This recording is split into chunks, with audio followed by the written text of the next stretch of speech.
Welcome back friends, welcome back in another video tutorial of microbiology with Sharmik. So in this video tutorial we are going to discuss a topic that I think I should upload this video at the very first when I have started my medical microbiology lecture series, because I think this is the first topic that one need to know when he or she started medical microbiology, that is the Koch postulate. Why I am telling this? Because this is the theory on the basis of which the entire medical world is constructed. Okay, so without that Koch postulate there will be no existence of any kind of medical science or any kind of medical microbiology stuff. So this is the seed from which everything is started, on the basis of medical world, on the basis of how we can treat the disease. So earlier, before Koch postulate, it was believed that disease is God's divine punishment for the persons who have some bad deeds, right? In later in I should say that 70s, Anthony von Leeuwenhoek, I hope you know, that developed first microscope, right? And then in 1876 to 1881, Koch develops that this scientist developed, this is our Robert Koch. This Robert Koch develops the Koch postulate to prove the germ theory of disease that was proposed by Louis Pasteur along with Robert Koch earlier. Okay, so what is the germ theory of disease? The germ theory of disease is a simple statement which says us that a specific disease is caused by a specific type of microorganism. That means there is no involvement of God. Okay, so a specific disease is caused by a specific type of microorganism. That means in case of every disease there should be any kind of microorganism that involves. So let's discuss about the Koch postulate. So Louis Pasteur along with Robert Koch developed the germ theory of disease, which states that a specific disease is caused by a specific type of microorganism. The entire line is very important for both university exam along with the competitive exams. They may ask the statement and give you 4 options and you have to tick the correct option. In 1876, Robert Koch developed experimental procedure and which he converted into the 4 postulate in 1881 to prove the germ theory of disease is called Koch postulate. Okay, so that means that postulate is earlier a experiment which Koch later develops, or what I can say, prepared as a 4 postulate. Okay, that one can use to prove whether an infectious disease, whether an infectious agent is the cause of disease or not. Okay, so Koch postulate was actually developed in 1876 to defend the germ theory of disease. Later in 1881 he prepared his experimental steps in the form of 4 postulates that one can use to prove whether or not an infectious agent is the cause of the disease or not.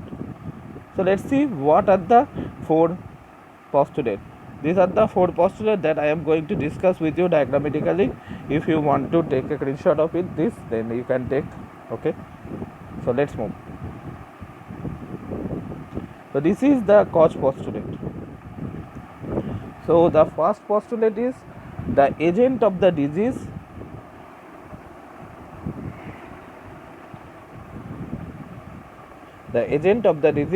is present in every kind of disease and should be absent in healthy organism. What did that mean? That means the causative agent must be present in every kind of disease but not in healthy organism. Okay, that is the first postulate. Now The second postulate wants to tell us the agent of the disease can be isolated from the diseased animal and can be grown in a pure culture. Okay, that means we can simply inject its serum sample and we can grow it in an appropriate culture medium. That is the idea. So the third postulate is the agent can be reproduced by inoculating a portion of pure culture from the culture into a healthy animal, and the agent of the disease can be re-isolated from the infected animal and shown to be the same as injected. That is the fourth postulate that Koch proposed to defend its germ theory of disease. That is, the causative agent must be present in every case of the disease and absent in healthy animal. The agent of the disease can be found or isolated from the diseased animal and can be grown in pure culture, a population of organism. The disease can be reproduced by inoculating a portion of the pure culture into healthy animal. The agent of the disease can be re-isolated from the infected animal and shown to be the same as originally inoculated pathogen. So that is the Koch postulate. Okay, so now we are going to see the practical approaches of Koch postulate. Let's try to recapitulate what was the postulate 1. So postulate 1 is the agent of the disease is present in every kind of disease and absent in healthy organisms. So we can prepare direct smear and demonstrate for a particular pathogen in the diseased organism, because Koch has suggested us that we can find the causative organism in case of diseased animal, right? So direct smear and demonstration can be done with the help of postulate 1. And in postulate 2, he proposed that the agent of the disease can be isolated from the diseased animal and can be grown in a pure culture. So that means we can culture the disease causing pathogen, right, in artificial media. Sorry. Now the agent of the disease can be re-isolated by taking a small portion of the pure culture into a healthy animals. That means we can test the function of the pathogen in a healthy animal, that is animal pathogenicity test, right? And the fourth postulate is the disease can be reproduced by the disease can be re-isolated from the healthy animal and shown to be the same as originally inoculated pathogen. So how can we do this? He just want to tell us about serology. Serology means suppose before inoculating the pathogen from the pure culture into the healthy organism, right, we can develop a antibody that against them. We know that by simply isolating a disease causing agent inside a healthy animal, the healthy animal's immune system will develop antibody against that particular antigen.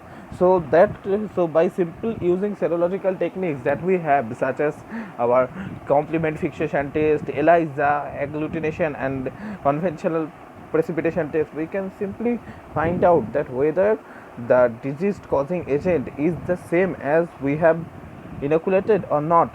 That means in postulate 4 he wants to tell us about the serology, that means antigen antibody reaction.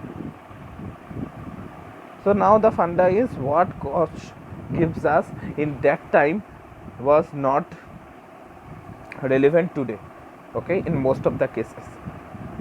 Although on the basis of those postulates the entire medical world is situated, but he missed many things in his postulate. That is why we have developed from its basic Koch postulate the molecular Koch postulate that I am going to discuss with you in my next video regarding Koch postulate. So let's see the exception of the Koch postulate. This is the last topic for today's video, that is Koch postulate are modified to establish the etiologies of disease caused by variety of bacteria and viruses which cannot be grown in artificial media. But in the postulate 2 he told us that we can grow the causative agent in a culture, but that is not in this case, because we cannot grow virus and some bacteria artificially. So that is the exception. Some diseases such as tetanus have unequivocal signs and symptoms. Some diseases such as pneumonia and yeast may be caused by variety of microorganisms, but he tells us that a specific disease is caused by a specific type of microorganism. Then how pneumonia and nephritis is caused by variety of pathogens, right? And again, some pathogens such as S. pyogenes is caused by variety of causes several disease, right? Then how S. pyogenes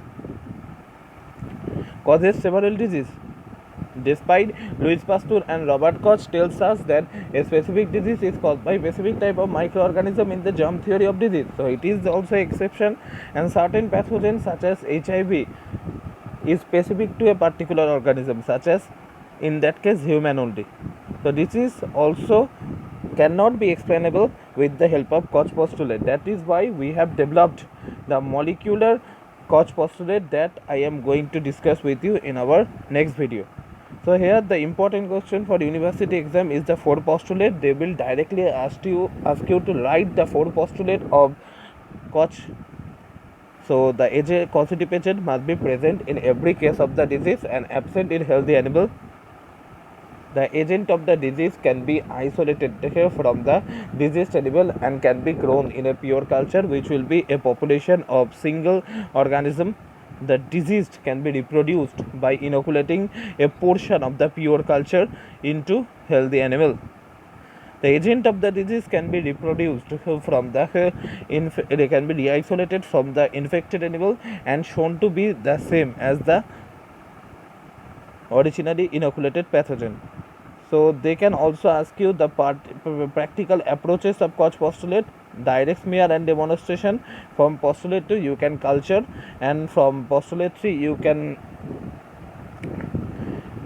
perform animal pathogenicity test, and from postulate 4 serology antigen antibody test is possible. And they can also ask you why we have to develop molecular Koch postulate.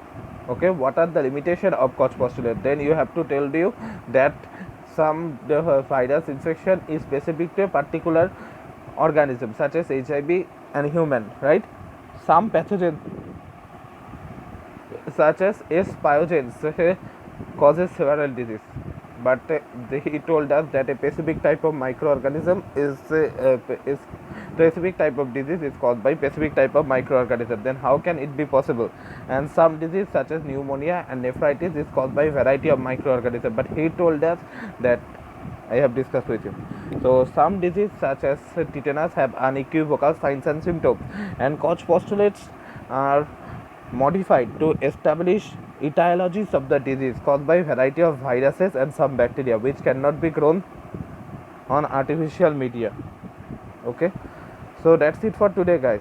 I hope that you have learned, we have understood very well what I want to explain you regarding Koch postulate.